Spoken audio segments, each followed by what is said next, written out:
Hindi nga magandang balita para sa Gilas fans dahil opisyal nang hindi makakasali sa Olympic qualifying tournament sa Hulyo sina AJ Edu at Jamie Malonzo. Kakayanin pa nga ba ng Gilas ang powerhouse na Latvia at Georgia nang wala sila? Kulang na nga lang isang buwan para sa kinasasabikang pagbabalik ng ating pambansang koponan sa hardcourt. Pero imbis na makompleto ay natapyasan pa ang ating mga manlalaro na sasabak sana sa tournament. Opisyal na kasing sinabi na hindi na makakasama ang dalawa nating forward na si 6'10 AJ Edu at ang athletic 6'7 wingman na si Jamie Malonzo sa Gilas.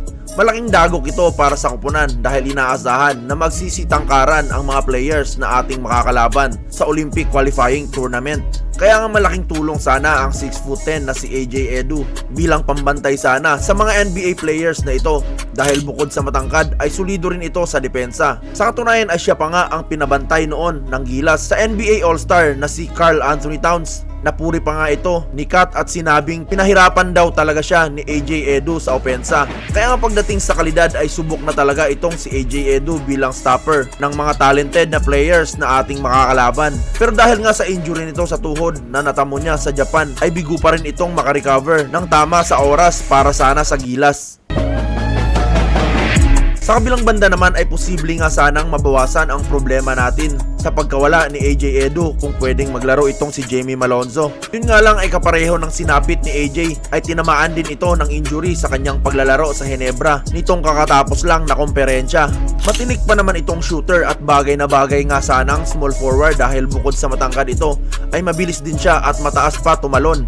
Bukod pa nga dyan ay pwede mo rin ilipat si Malonzo sa ibang posisyon kung kinakailangan. Kaya niya rin sumabay bilang big at dahil sa kanyang athleticism ay ibang klase rin ang naibibigay niyang energy sa kanyang mga dakdak. Tiyak ngang mamimiss ng Gilas ang dalawang ito pero mabuti na lamang at may kapalit na sila na sina Japet Aguilar at Mason Amos. Si Aguilar nga ang isa sa mga veterano na ngayon sa Gilas na kahit pa matanda na ay hindi pa rin naman halata dahil mataas pa rin ito tumalon.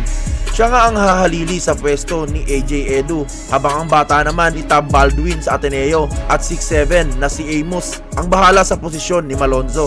Tirador nga ito sa tres at kung mag-iinit ay pupukulan ka talaga ng sunod-sunod. Kaya nga kahit papano ay hindi natin masyadong mararamdaman ang pagkawala ni Jamie Malonzo sa opensa dahil kung tutuusin ay mas shooter ito kaysa sa kanya. Sa depensa nga lamang ay dun ito lalaylay dahil hindi naman ito athletic at mabilis kagaya ni Malonzo. Pakikita natin kung magiging epektibo ba ang mga kapalit ni AJ Edu at Jamie Malonzo sa paparating nilang laban sa Latvia sa July 4. Pero bago ang mismong laro sa Olympic qualifying tournament ay magkakaroon muna sila ng tune-up game laban sa Turkey.